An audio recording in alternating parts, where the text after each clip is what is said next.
M0FXB, welcome to my Let's Learn Morse video. So today we're going to learn the word and. So A, da, N, da, dit, and D, da, dit. So let's do A first. So have a listen. Now listen to the sound and the rhythm.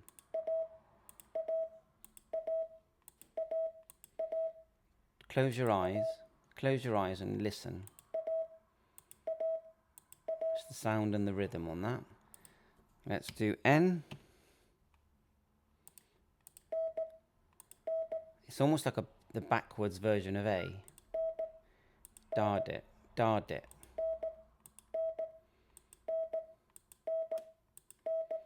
And then D is the same but with an extra dot.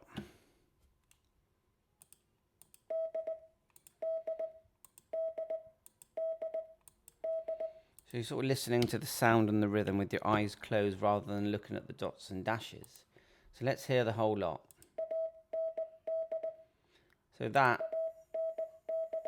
word, eventually you'll hear it as one sound.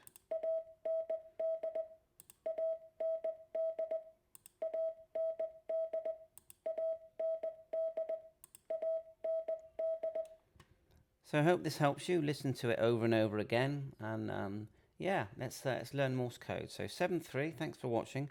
Please like and subscribe to my channel. 7-3, all the best.